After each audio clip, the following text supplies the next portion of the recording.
ઘરશાળા બુનિયાદી શિક્ષણ સંસ્થા સંચાલિત યુટ્યુબ ચેનલમાં હું પંડ્યા મોનિકા આપ સૌનું હાર્દિક સ્વાગત કરું છું. ગુડ મોર્નિંગ મિત્રો. જુઓ મિત્રો, આજે આપણે હિન્દીમાં પાઠ ત્રીજો સમજદાર નન્હી તેનો અભ્યાસ કરવાનો છે.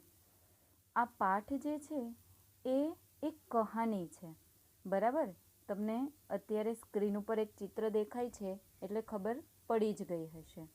તો આપણે પહેલાં એનો ટૂંકમાં પરિચય મેળવી લઈએ અને પછી વિસ્તારથી સમજીએ, બરાબર. यह एक छोटी सी कहानी है. इस कहानी में एक नन्ही बतख बार बार भलाई करने का अपना स्वभाव नहीं छोड़ती. इससे वह एक बिच्छू का बुरा स्वभाव छुड़ा देती है.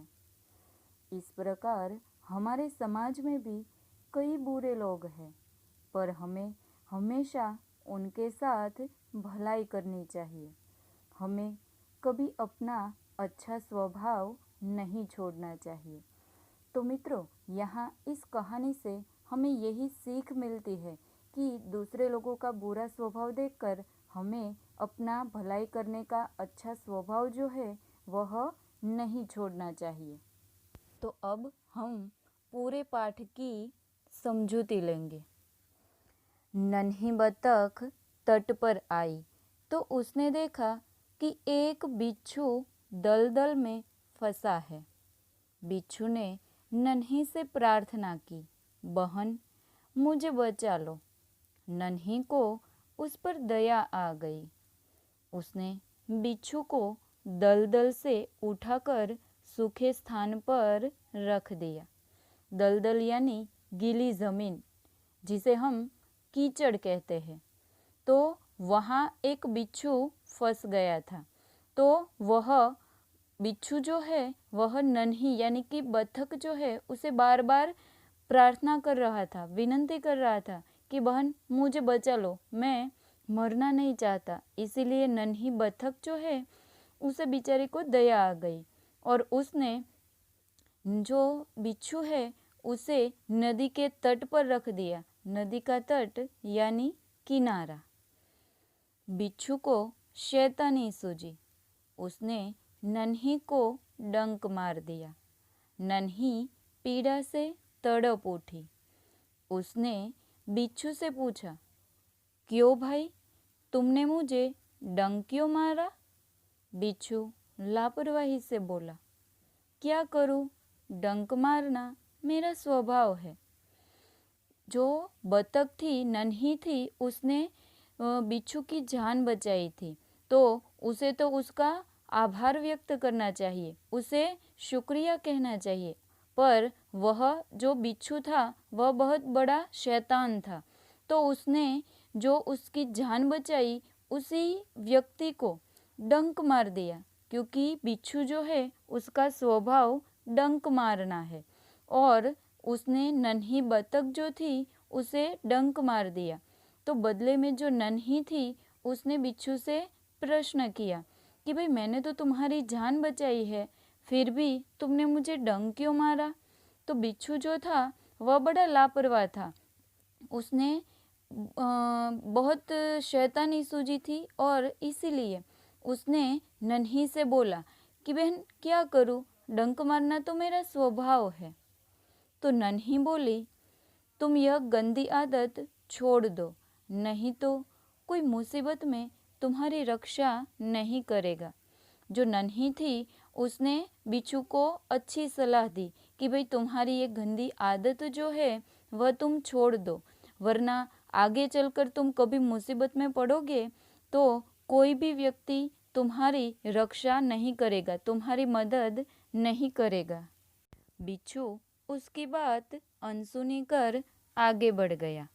बिच्छू जो था उसने नन्ही जो थी उसकी बात पर ध्यान नहीं दिया और अनसुनी कर कर आगे चल गया था. नन्ही अपनी माँ के पास नदी में चली गई. माँ ने पूछा, नन्ही बेटी तुम कहाँ रह गई थी? नन्ही जो थी उसे उसकी माँ के पास पहुँचने में थोड़ी देर हो गई थी। क्यों देर हो गई थी? क्योंकि उसने बिच्छू की मदद की थी, इसीलिए। तो जब वह उसकी माँ के पास पहुँची तो माँ ने उससे प्रश्न पूछा था कि बेटी, तुम्हें कहाँ इतनी देर हो गई थी? नन्ही बोली, माँ, एक बिच्छू दलदल में फंस गया था, उसे बचाने में देर हो गई। नन्ही जो थी उसने माँ को पूरी सच्चाई बता दी थी कि माँ, मैं एक बिच्छू की मदद कर रही थी और इसी वजह से मुझे आने में थोड़ी देर हो गई थी। माँ खुश होकर बोली, बेटी, यह तुमने बहुत अच्छा काम किया। नन्ही ने जब माँ को पूरी बात बताई तो माँ ने नन्ही को शाबाशी दी कि बेटी, तुमने यह काम जो है वह बहुत अच्छा किया। नन्ही बोली, लेकिन बदले में उसने मुझे डंक मार दिया। माँ बोली, बिच्छू अपनी गंदी आदत का गुलाम है। तुम उसे चाहे कितनी बार बचाओ, वह बार बार डंक मारता रहेगा।